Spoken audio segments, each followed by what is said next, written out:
rice cooker. Akong gitabunan guys. Very Bisaya. Oo, pero mang-order man may karon og 48 ka dozen nga kuan.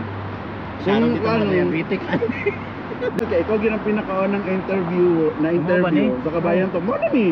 Kaya normal lang, very normal, real story. Ibaan di ako aning guys, mo sa interview. Basta pag-like and subscribe mo kay naputoy share ani ko pinang. Joke lang guys.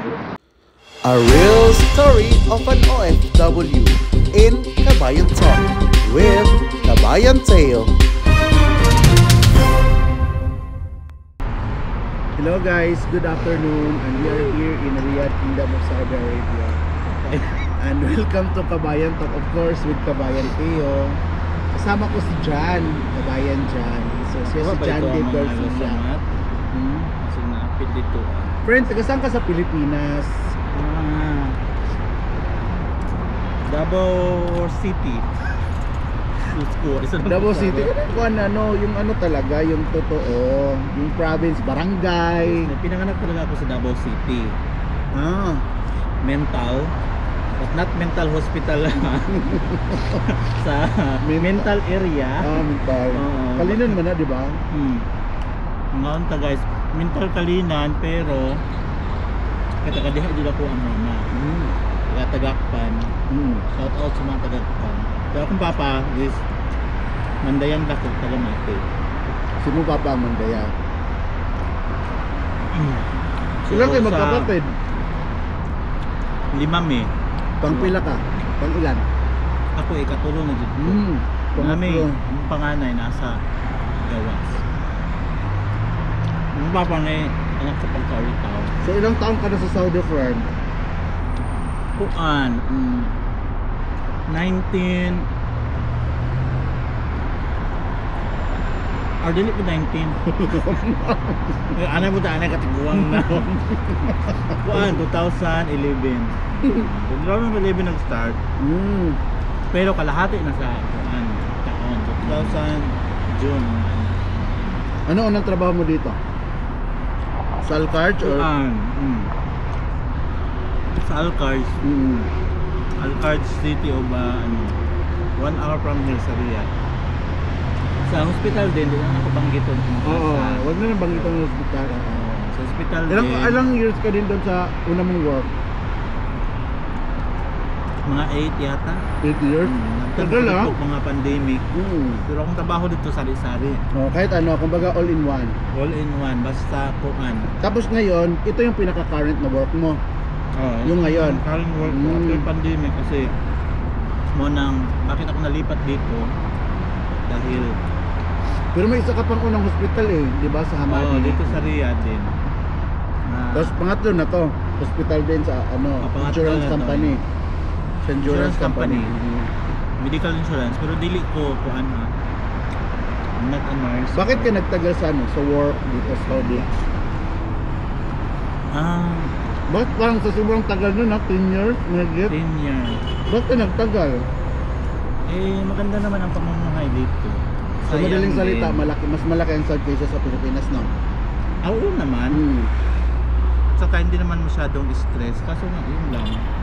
Malayo sa pamilya. Pero nag-enjoy ka naman. Yun lang malayo. Oo naman. Kasama mo naman mga kaibigan mo. So like for example, may mga kababayan natin na gusto mag-abroad. Ano yung mga advice mo?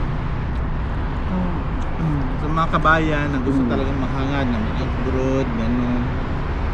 Ano na lang, dapat talaga pag-isipan ng mabuti at kung saang bansa nyo gusto. Kasi baka mayroong iba kasi na pagpunta dito, hindi ko pinakayat yung iba na kababayan na dito pumunta sa Saudi. Kasi lahat naman ng pag-abroad, surte-surte lang. Ako hindi wag lang mag-expect, wag lang mag-expect na ano yung in-applyan mo kung hindi ka naman professional talaga at kung ano, so yung sinasahod dito is talagang much better, no?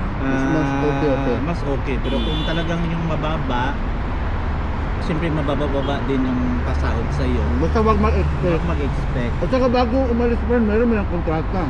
Kano, Bago diba? umalis, talagang tingnan nyo yung kontrata nyo kasi maraming mga kabayan na dito na Nagreklamo. parang nagreklamo, na-scam daw sila dahil parang wari, 20,000 pesos yung sahod, tapos pagdating dito 10,000 or 15 pesos Yung talaga pala. malulito. Oo, talagang totoo yun. So dapat Dahil yung ano talaga ang sinusunod ano, talaga sa atin, parang narinig ko ha, sa talagang Philippine Overseas Labor of Employment 2,000? is parang 20,000 above na. So, parang Minimum, 2,000 no, mga kahit kabayan. katulong. DH yan or ano. Basta 1.5 Basta mahigit. 1.5 mahigit kasi hindi na papasa sa kontrata ang ganong stelo. Totoo. Tapos isa pa, ano yung pinaka mo na ano ba yung like being OFW mapalit sa pamilya, ano yung pinaka masalamuot na nangyari or Marami katulad ng Pasko, hindi mo kasama yung magpapasko ka mag-isa, pero dito naman mga kaibigan ko, iba pa rin talaga tsaka yung yung isa din yung nawala yung father mo. Oo, No, na isa din OFW ka, no? may mamatay sa pamilya nyo, talagang katulad sa akin last time. Ako din, parang yun no? Diba? Talagang, Parang worse na, parang ang sakit sa pakiramdam na wala ka tapos nawala.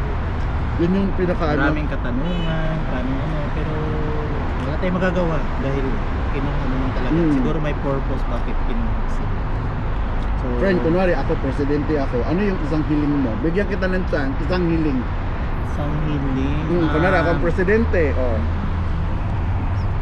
bigyan kita, kahit hindi ako presidente, sige lang. ano ba ito? Personal na hiling? O Kahit yung pangkalahatan, pang sayo, walang pangkalahatan? problema, anything. Siyempre kung ikaw ang presidente, hilingin ko bahay at lupa. Oo, yun talaga kasi mahirap guys sa abroad na ilang taon ka na dito tapos wala kang No? ipon or yung Yun talaga ang priority, no? investment sa atin, lalo na ikaw kung Bahay at lupa talaga. ikaw ang breadwinner. Lucas, bibigyan kita. So gusto ko talaga is hindi ko naman sinasabi na Oo. pero kung talaga magkakaroon man, so yun na yung kung may libre lang mga pabahay sa OFW, yung parang gano'n na parang libre na talaga, di gustong pero kasi sa atin kasi Totoo. Mahirap na magkano, kasi alam mo naman sa atin, living ng Pilipino. kaya ang papapayo ko is talagang mag-ipon kayo. Friend, like for example, for sure, yung mama mo, yung mga kapatid mo, yung mga pamangkin mo, pinsan mo or sa inyo, makikita tong video na to, mga taga-Kalapagan, hello. Ano masasabi mo sa kanila? Ang masasabi ko is gold health lang always. At saka, Huwag kayong mag-lechon dyan palagi. At ako dito ko hotdog, itlog lang ang kinakain ko. Hotdog, itlog dito. Tapos kayo dyan lechon ng lechon. Mahal ang maintenance, Diyos ko. hindi, concern ka lang. Concern lang ako sa mga yun. Concern o nainggit? Oo, kasi mahirap na mag-adjust. Basta yun lang naman. Uy, ano mo naman sabi mo sila na mag-follow and like sa ating Ay, oo Facebook. nga pala. Ano bang Kabayan Teo ba to? Kabayan Teo. Okay. Kabayan Teo, may YouTube. At may Facebook. Oo, may X din siya. Ay, wala ba to? Wala ka ba? Sige. Facebook at YouTube at YouTube. Facebook lang. Mm. I-like nyo guys at i-share kung sino ba mga lalo na sa kabisdakan dyan. Yeah.